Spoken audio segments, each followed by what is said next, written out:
Well, hello there, my music teacher friends. Welcome to the Beyond Measure podcast with me, Christina Whitlock. I am a firm believer that spending time with other music teachers is an important part of finding satisfaction in our work. And yet, our overscheduled lives make it so hard to coordinate calendars to do so. That's why I'm here, serving as your anytime piano teacher friend. This show is the place for teachers who want to think about the very human elements of what we do. I hope you finish today's episode feeling a little more connected, a little more seen, and a little more inspired to go do your own good work in your community. So friends, let's get on with the show.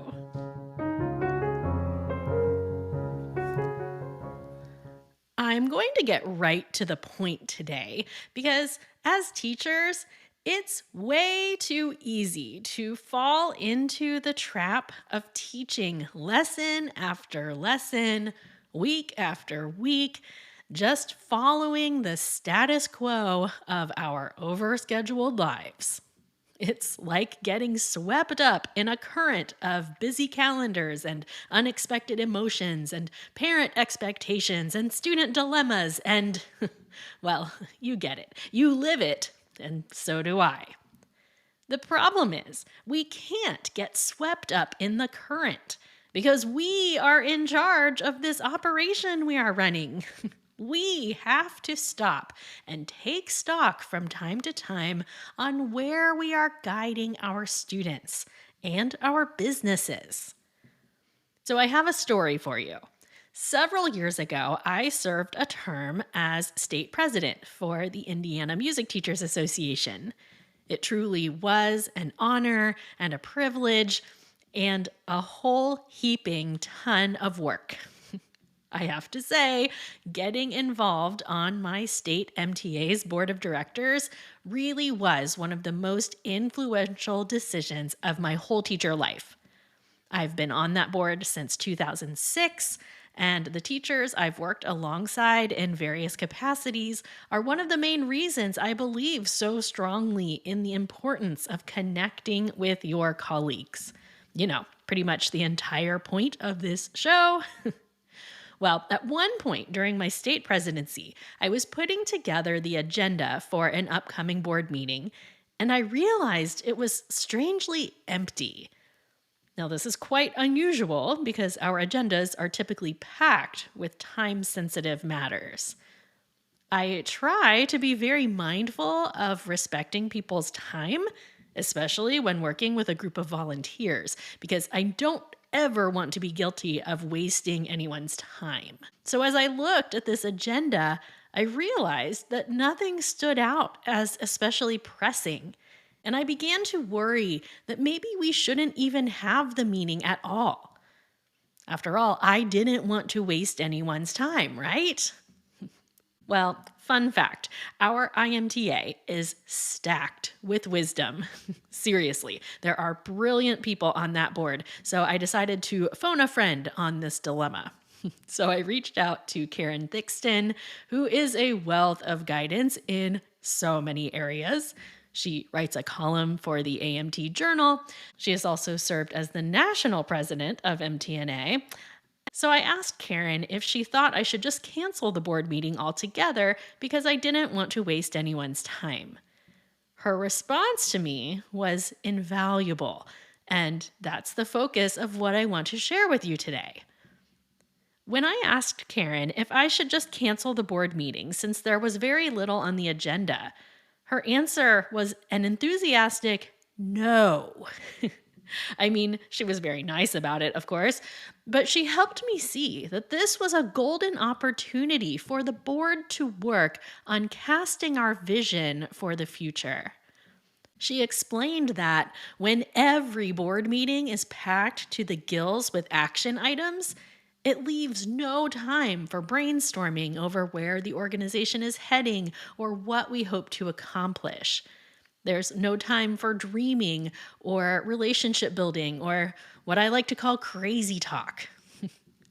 Sure, we'd had a strategic planning committee a few years prior who had formed a vision for the future of the organization, but Karen helped me understand that this, the bare agenda, was a rare opportunity for me to step off the hamster wheel of Robert's Rules of Order and actually lead the organization somewhere. It was my chance to do more than send emails and lead discussions from an agenda. That meeting was an opportunity for me to be a real leader and help shape our organization's vision and strengthen our relationships as a board. Karen's reply to me is one of those things that didn't strike me as much in the moment, but now I find myself going back to those sentiments all the time. And I'm bringing this to you today, not because I think you need to become president of your state MTA, though if you feel so led, please do, but because this is a takeaway that we all need to hear as studio music teachers. Let's talk for a moment about our lessons, shall we? It's easy to let the lesson experience become a week-to-week encounter. We plan the pieces our students should play for next week. We choose their technical skills to work on. Maybe we assign a theory page or a listening assignment. And the whole lesson is focused on getting prepared for next week's lesson. And on the cycle goes. And who can blame us? Our lesson time flies by, right? There is never enough time to do all the things we want to do. But I'm here to tell you, friends, if today's lesson is not thinking any further ahead than next week's lesson, you are missing an opportunity to be a leader, to help cast a vision for your students' growth. We're pretty good at doing this when there's a performance deadline on the calendar. If you've heard me talk about preparing students for performance, you already know that I'm a big believer in setting a clear timeline for expectations leading up to performance. I think we all know how important it is to work ahead for performances on our studio calendars. But what about non-performative events? Do you spend time thinking about where you want each of your students to go over the next 6 weeks or even 6 months? Do you set clearly defined goals for your students outside of their performances? I've done a lot of research into sports psychology and its many applications to music study, and this is one of the areas we are definitely lacking in as music teachers. My students who swim, at the end of their season, they are given clear goals for the times their coach is expecting them to swim next season. There is no, hey, see you next year and we'll see what happens. They have a vision that is set, and they spend the off season continuing to train for that goal. It's important to note that goals and visions that we cast for our students are never set in stone. That's not the takeaway for today. Life happens, right? Plans go off course. You know me, I'm all about teaching the student who shows up. So if they're exhausted because they were up half the night studying for their AP Lang final, so be it. My plan for that day might go right out the window. But longer term, you'd better believe I have benchmarks I want each of my students to meet. Now, those are going to vary from student to student, but I spend real, actual time every 3 months or so mapping out our next big picture steps. I suppose I'm talking about this today because summer often affords us a more relaxed pace to set some of these goals for our students. I think I've made it clear around here that my goal is always to help a student experience new concepts long before they see them in their method book or in repertoire. So, for instance, by the time my students see triads in their music, they've already been playing them as part of their warm-ups or improv or theory or something.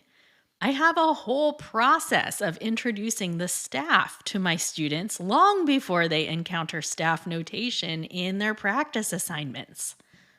Rhythms? Oh, yeah, you'd better believe my students are experiencing those rhythmic concepts before they ever see them in print. This means that I dedicate a small portion of every lesson to developing future skills. Now, that is not something my materials can do for me. I have to make those plans myself, and that takes intention. It's not the easy way, but I assure you, it makes for a much better learning experience. So here's the secret, friends. If this concept of goal setting is new to you and it's something you want to try, please do not make it too hard, okay? This is an area in which I highly recommend starting small. Don't think you're going to tackle your whole studio at one time. It's not going to work out. Choose one or maybe two students to try this out on first. Maybe one student who feels easy to plan for and one who feels challenging. Just think about their next few summer lessons. What do you think they should or could accomplish in these next few months? Maybe you want them to be able to harmonize a few different tunes using primary chords. Maybe you want them to be able to play group 1 scales in eighth notes at 120 beats per minute. Maybe it's repertoire. Maybe it's rhythm drills. Maybe it's completing a practice streak of X number of days at home. You get to choose what matters. This is your ship, so lead it in the best direction. As I talk about this, I can't help but flash back to my junior year of high school. I remember sitting in psychology class with a teacher that I loved, listening to him go on and on about how his class was preparing us for college. I distinctly remember getting bothered by his comments because I realized I'd been given that line my whole life. It's like second grade was preparing us for third grade, and middle school was preparing us for high school, and high school was preparing us for college, which prepares us for the workforce, right? Well, sometimes not. The problem I began to chew on in that moment as a junior in high school was how shallow the reasoning behind this endless string of preparations was. And the more I think about it today, the more I realize that piano lessons can have that same faulty rationale. This lesson is getting you ready for the next lesson. Do well on this exam so you'll be ready for the next exam. This performance will help you do better on the next performance, right? Now, all of those things can be true. I'm a big fan of using smaller performances to help prepare for bigger ones. And yet, this experience that I have with students every week, it's so much more than those landmark performances. Learning this instrument goes beyond evaluations and public performances. There is just so much work we do at our instruments that needs to be for ourselves and for our own benefit. It is not just about pleasing an evaluator or wowing an audience. There's so much more here. And if we're not careful about setting big picture goals along the way, we are going to miss opportunities. And newsflash, it's not just us. Our students are going to be missing something too. A lot of somethings, in many cases. One of the best parts of setting goals for your students, assuming you've taken the time to tell them about the goal, is it gives them something to celebrate, to take pride in. Accomplishing a goal is a built-in barometer for satisfaction. Some students are happy learning piece after piece in a single book. But to help them realize that they can do things with their book and without it, or to give them a challenge that they can clearly see they have met, that is how we keep our students' attention, friends. That's how we keep them coming back for more. So, yes, let's be careful not to fall into the temptation of teaching lesson to lesson with no vision for the future. While we're at it, let me remind you that this same concept applies to your business and to your existence as an artist and a creative in this world. We all know this is true. The days are long, but the years are short.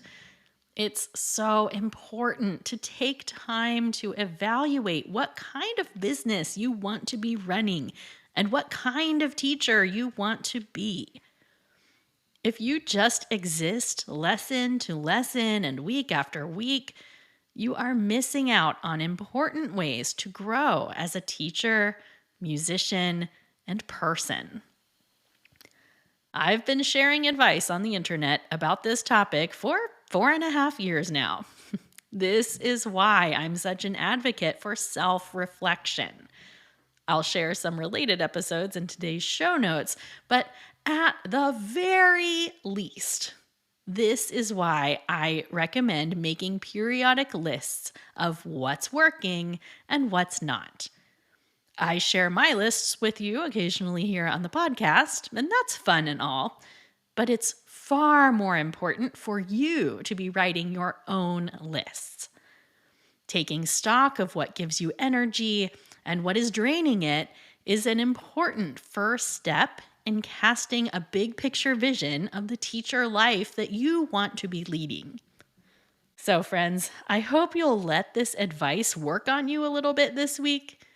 Maybe it'll be like those words that Karen Thixton first spoke to me that didn't seem like much in the moment, but that circle back and remind me time and time again how important it is to stop and think big picture about where we're headed with our work. As you find yourself planning for next fall and tweaking policies and tuition and curricula, I hope you'll take a few moments to think about the bigger picture. How do you want to feel in your work? What do you want to accomplish this year? What is the biggest value that you have to offer your students? And how can you capitalize on that thing? Big picture planning, my friends. It's so easy to miss, but it's so important to do. This is your friendly reminder that I have a resource designed to help you explore the big picture elements of music teaching. It's called the Studio Foundations course, and it provides you with guided opportunities to figure out how you want to show up in this profession and how you can make sure all parties involved in your lesson experience are satisfied. That's you, your students, and their families. We want all sides of that triangle to be happy, don't we? It's possible, I promise. And this week, starting on May 19th, I am offering a special series of live online sessions where I walk through those Studio Foundations principles in real time. So if you are someone who struggles to make the time to work through online courses in your schedule, this is your chance to have me hold your hand the entire way. These live sessions are open for anyone who purchases the Studio Foundations course. So if you are ready to start working beyond lesson to lesson and build your best teacher life, head on over to christinawhitlock.com/foundations to get started. Whew, okay, guys, let's toast our way out of here, shall we?